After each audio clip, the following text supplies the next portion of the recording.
कल रात उत्तर भारत भूकंप के झटकों से कांप उठा, जिसका केंद्र ताजिकिस्तान के नजदीक बताया गया और रिक्टर स्केल पर इसकी तीव्रता 6.3 आंकी गई।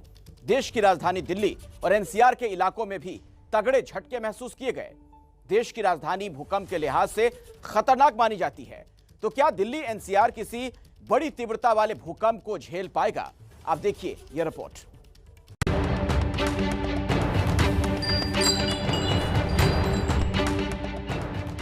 शुक्रवार रात करीब 10:30 बजे तजाकिस्तान के पास आए भूकंप के बाद दिल्ली एनसीआर समेत पंजाब, हरियाणा, राजस्थान, गुजरात, उत्तर प्रदेश, उत्तराखंड के कई जिलों में भूकंप के झटके महसूस किए गए।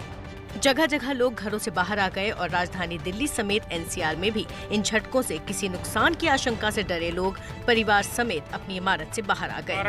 घरों से बाहर निकलते हुए ये देखिए लोगों में किस प्रकार की अफरा तफरी है। 10:30 का समय था, सामान दे रहा था। मैंने देखा कि एकदम से थोड़ा कंपन सी महसूस हुई। मैंने अपना सीलिंग फैन देखा, हिल रहा था। जी, हम लोग एक रेस्टोरेंट में आए थे और 2 से 3 बार ऐसे झटके महसूस हुए, बट हमें शुरू में पता नहीं चला। बाद में रियलाइज़ हुआ कि 1-2 बार और झटके आए। दुनिया में भूकंप के लिहाज से सबसे खतरनाक इलाकों को सीस्मिक जोन 5 में रखा जाता है। दिल्ली सीस्मिक जोन 4 में आता है। पूरे हिंदुस्तान को मेट्रोलॉजिकल डिपार्टमेंट ने 4 जोन्स में डिवाइड किया है, जोन 2 से जोन 5 तक। जोन 5 में हिमालय वाले उत्तराखंड जैसे इलाके जो इको सेंसिटिव इलाके हैं वो आते हैं।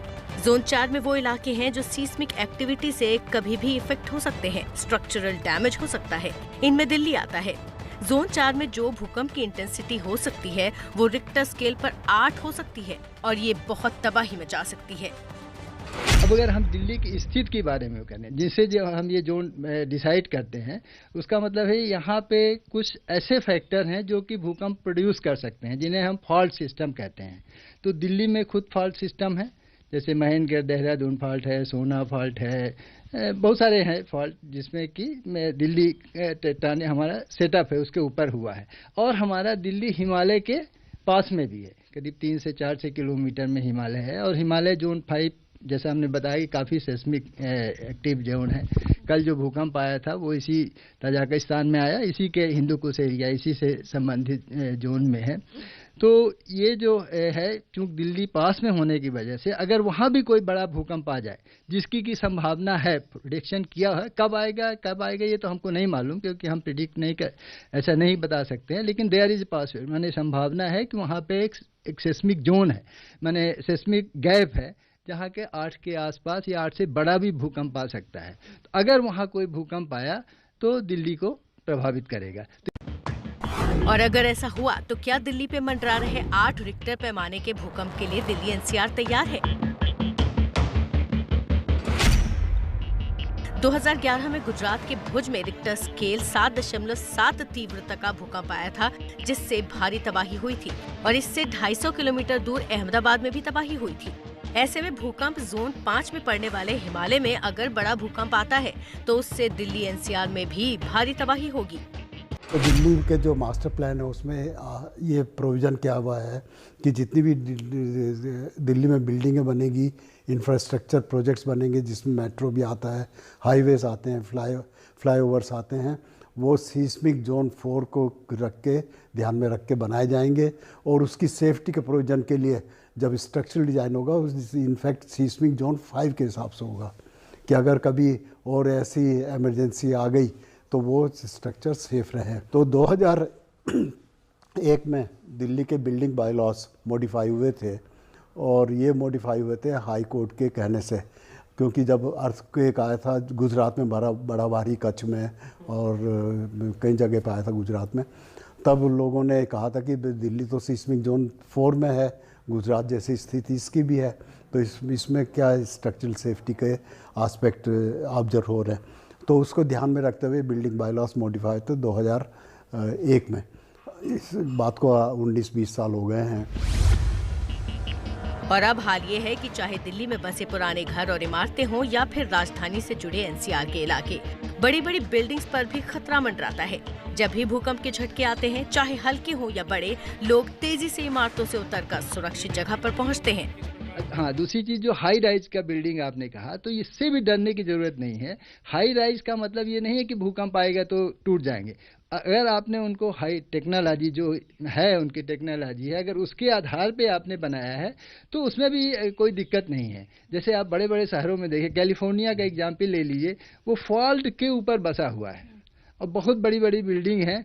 अब भूकंप आता है, लोग इंजॉय करते हैं, कहा जाए तो बुरा नहीं है, क्योंकि हिलेगी और उनको मालूम है कि हमारा घर सुरक्षित है। कि जो भी हाई राइज बिल्डिंग बनती है उसमें, क्योंकि ये कैंटिलीवर ज़मीन से ऊपर उठ रहा है, तो इस पे बेसमेंट बना के ब्रेसिंग करके इसको सेव किया जाता है।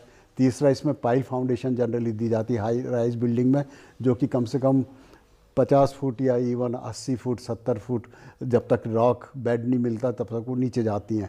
जैसे कि विकास मीनार बना है, उसकी हाइट तो है करीब 220 फीट, 22 स्टोरी हाई है, और उसकी जो फाउंडेशन है वो करीब 80 फुट नीचे जा रही है, पाइल फाउंडेशन। तो जो लोड है उसका सरफेस एरिया बहुत डीप और बहुत बड़े सरफेस एरिया में डिस्ट्रीब्यूट हो जाता है। तो एक जैसे कहावत है कि जो आपने कहा, जैसे हम लोग चर्चा ही कर रहे हैं कि earthquake do not kill the people, buildings do. भवन ही से गिरने से हमारा नुकसान होता है, तो अगर हम अपने भवनों को सुरक्षित कर लें, जो कि दिल्ली में अभी एक क्वेश्चन मार्क है, तो उसमें कि सारे भवन हैं कि नहीं हैं, कैसे हैं, ये एक बहुत बड़ा स्टडी का है और बहुत अच्छी स्थिति नहीं है। एक्सपर्ट्स के मुताबिक दिल्ली में अब भी करीब 2000 अनाधिकृत कॉलोनियां हैं, 361 गांव हैं। रिवर बेड यानी नदी के पास के इलाकों में करीब 100 अनाधिकृत कॉलोनी हैं और ये इमारतें नॉन इंजीनियर्ड हैं, यानी किसी सुरक्षा की गारंटी नहीं है। और सुरक्षा की गारंटी और दिल्ली एनसीआर में भूकंप से मचने वाली तबाही को रोकने के लिए जो कदम उठाए जाने चाहिए वो है, नदी के किनारे वाले इलाके में कंस्ट्रक्शन नहीं होना चाहिए।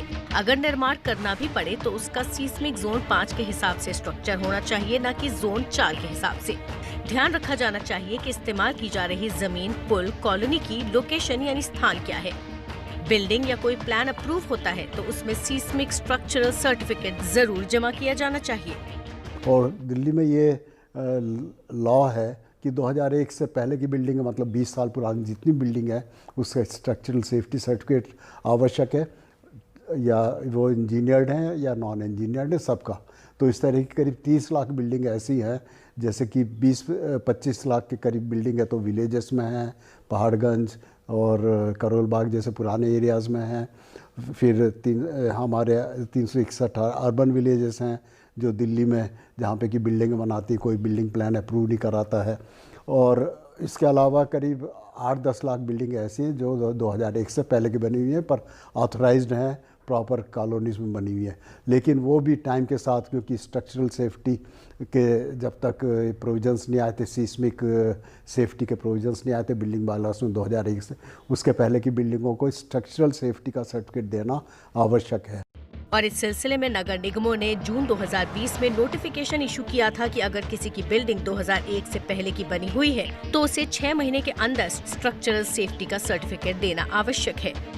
अब कितने लोगों ने structural safety certificate issue submit किया है, ये एमसीडी बताएगी। जब एबीपी न्यूज ने इस पर जानकारी जुटाई तो पता चला कि सर्टिफिकेट जमा होने की प्रक्रिया तो शुरू हो गई है, लेकिन कोरोना की दस्तक के साथ इसकी गति धीमी पड़ गई है।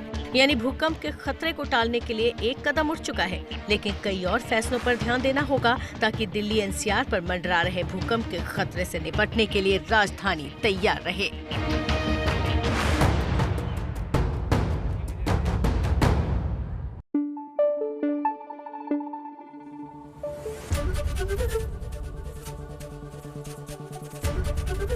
एबीपी न्यूज आपको रखे आगे।